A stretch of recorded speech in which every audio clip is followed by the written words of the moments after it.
अस्सलाम वालेकुम। आज की जो वीडियो है वो है बेसिक बैक्टीरियोलॉजी की मार्किंग। और जैसे कि आपको पता होगा कि इसके 13 चैप्टर्स हैं और आगे क्लिनिकल बैक्टीरियोलॉजी है।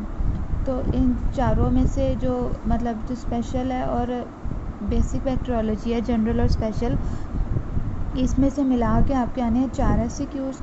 तो मोस्ट प्रोबेबली जो एक है वो इसमें से आता है और बाकी 3 जो हैं वो क्लिनिकल में से आते हैं। लेकिन कभी कभी ऐसे भी होता है कि चारों क्लिनिकल से आ जाएं, तो इसलिए बेसिक वाली जो है वो आपने सिलेक्टिव पढ़नी होती है और जो क्लिनिकल है वो आपने कंप्लीट पढ़नी होती है एक्सेप्ट चैप्टर 14 एंड 27।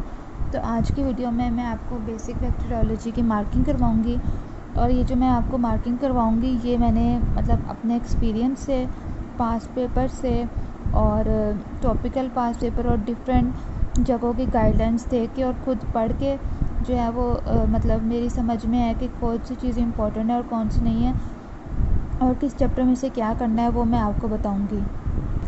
सो इसलिए जो है वो आप डिफरेंट जगह से मार्किंग देखेंगे, आपको डिफरेंट लगेगी। कोई चीज़ कोई मिस कर जाता है और वो दूसरे बताते हैं, लेकिन जो मैं आपको मार्किंग बताऊंगी वो इंशाल्लाह ताला प्रॉफ के लिए आप काफ़ी होगी, क्योंकि हमने इसको काफ़ी सिलेक्टिव करना है और मेरी मार्किंग जो है वो काफ़ी जगहों से देख के फिर मैं आपको बताऊंगी। तो सबसे पहले चैप्टर नंबर 1 है। इसके टोटल 13 चैप्टर्स हैं। पहले चैप्टर में आपने, अगर आप चाहें तो इसको रीड कर सकते हैं, लेकिन अगर आपने इसको रीड नहीं करना तो आपने इसके टेबल 1.1, 1.2, 1.3 पढ़ना है और पर्ल्स पढ़ लेने हैं। तो 1.1, 1.3 इतने इंपॉर्टेंट नहीं है। सबसे इम्पोर्टेंट जो है वो टेबल 1.2 में से वायरसेस और बैक्टीरिया का डिफरेंस है। यही यूक्यू इसमें से आया हुआ है, ठीक है।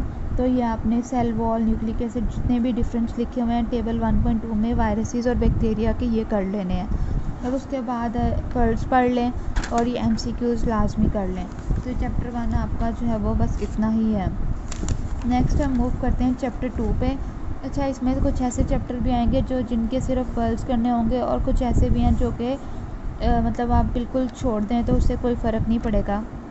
लेकिन उसके अलावा कुछ ऐसे चैप्टर्स भी हैं जो आपने फुल करने हैं, यानी उसमें से कुछ एमसीक्यूज़ हैं वो आपने एज एमसीक्यूज़ को प्रिपेयर करना है और बाकी चीज़ें जो हैं वो लाजमी रीड करनी है। और उन्हीं चैप्टर में से ये जो आपका चैप्टर है, चैप्टर नंबर 2,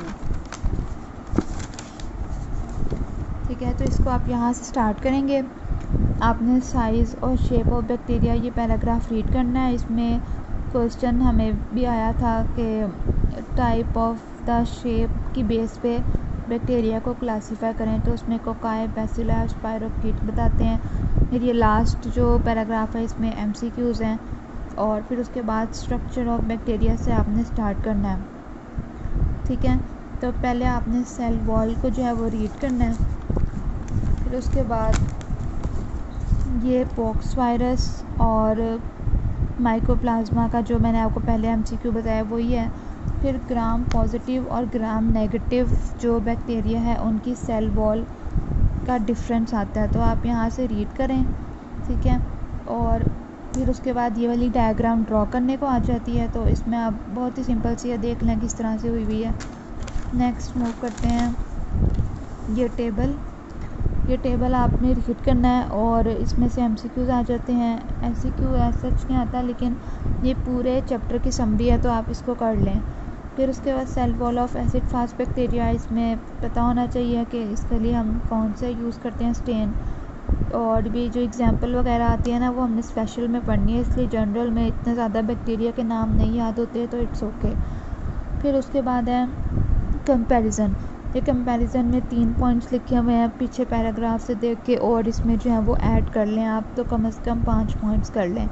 फिर उसके बाद पेप्टिडोग्लाइकन है, उसमें आपको बस इतना पता होना चाहिए, ये बात जो मैंने यहाँ पे अलग से लिख दिया है कि जो पेप्टिडोग्लाइकन है वो ग्राम पॉजिटिव में होती है थिकर और ग्राम नेगेटिव में थिन होती है। और जो ये वाली डायग्राम से देख लें कि एन-एसिटाइल म्यूरामिनिक और एन-एसिटाइल ग्लूकोजामीन, ये ग्लाइकन चेन होती है और पेप्टाइड की साथ में क्रॉस लिंकिंग होती है और जो उसका म्यूरामिनिक पार्ट है उसके साथ पेप्टाइड लिंक होता है। तो बस इतना सा इसमें पता होना चाहिए। उसके बाद ये जो डायग्राम है ग्राम पॉजिटिव और ग्राम नेगेटिव की, ये ड्रॉ करने को आती है। अगर आपको कंपैरिजन भी आता है तो आप जो है वो 4-5 पॉइंट्स लिख के एंड में ये डायग्राम भी ड्रॉ कर दें। और इसी डायग्राम को देख के अगर आप इसको रीड करेंगे तो आपको समझ आ जाएगी कि स्पेस, पेरिप्लाज्मिक स्पेस क्या होती है, उसमें क्या होता है, और जो टिकोइक एसिड किस में होता है किस में नहीं होता। तो ये डायग्राम बहुत इंपॉर्टेंट है इन दोनों की, ग्राम पॉजिटिव और नेगेटिव। नेक्स्ट हम मूव करते हैं जो है ग्राम स्टेन। ये आपने प्रैक्टिकल में भी परफॉर्म करना है, तो इसमें आप यहाँ पे रीड कर लें और बहुत ईजी है, आपको समझ आ जाएगा। फिर यहाँ पे लाइसोजाइम वाली बात लिखी हुई है कि वो क्लीव करते हैं पेप्टिडोग्लाइकन को बाय ब्रेकिंग द ग्लाइकोसाइल बॉन्ड। ये वाला एक MCQ है। फिर टेबल 2.3 ये UQ है। इसमें बताया गया कि वो कौन से बैक्टीरिया हैं जो ग्राम पॉजिटिव या ग्राम नेगेटिव से स्टेन नहीं होते, तो उसमें ये बैक्टीरिया के नाम है, फिर उसकी रीज़न बताई हुई है, और फिर ऑल्टरनेटिवली हम उनके लिए क्या स्टेन यूज़ करते हैं वो बताया हुआ है। देन जो है वो लिपोपॉलीसेकेराइड्स को रीड कर लें, और टिकोइक एसिड का पता हो कि राइबोटोल फॉस्फेट और ग्लिसरॉल फॉस्फेट से बनता है, और इसका जो फंक्शन लिखा हुआ है लास्ट पैराग्राफ में वो। फिर उसके बाद सेल मेम्ब्रेन भी बहुत इजी लिखी हुई है। इसमें पता होगा कि फॉस्फोलिपिड बाइलेयर होती है लेकिन स्टीरॉल्स नहीं होते, स्टीरॉल्स होते हैं माइकोप्लाज्मा में, बस इतनी सी बात। ये साइटोप्लाज्म को रीड करना है, राइबोसोम्स वाली वो, ये सारी बातें अगर आपने टेबल अच्छी तरह से रीड कर लिया तो ये वही बातें खोल के इधर लिखी हुई हैं, ठीक है।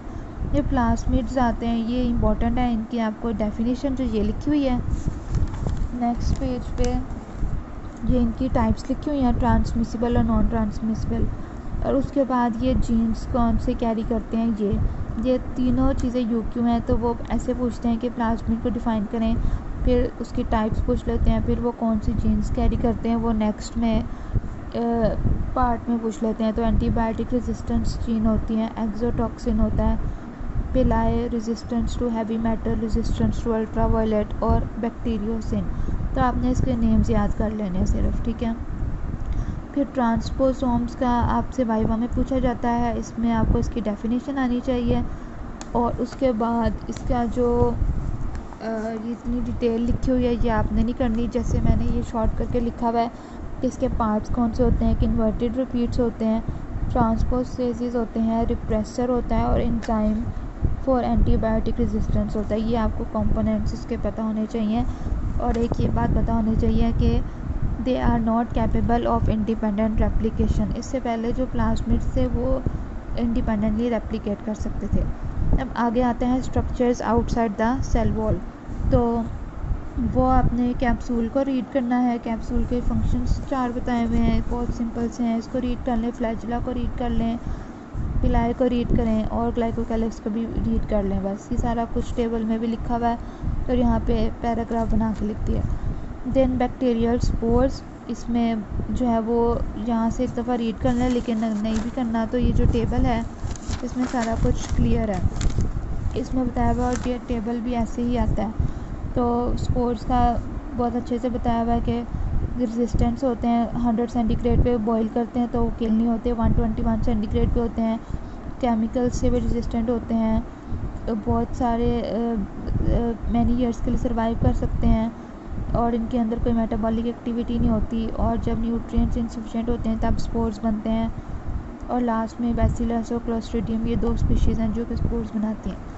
तो उसके बाद आपने पल्स रीड कर लेने हैं सारे, आपने जो अगर चैप्टर रीड किया तो उसकी रिवीजन हो जाएगी, और कोई बात अगर रह गई है तो वो पल्स में लाजमी कवर हो जाती है। नेक्स्ट इसके भी आपने MCQs कर लेने हैं। तो नेक्स्ट आपको मैं चैप्टर 3 की मार्किंग जो है वो नेक्स्ट वीडियो से बताती हूँ। Thank you.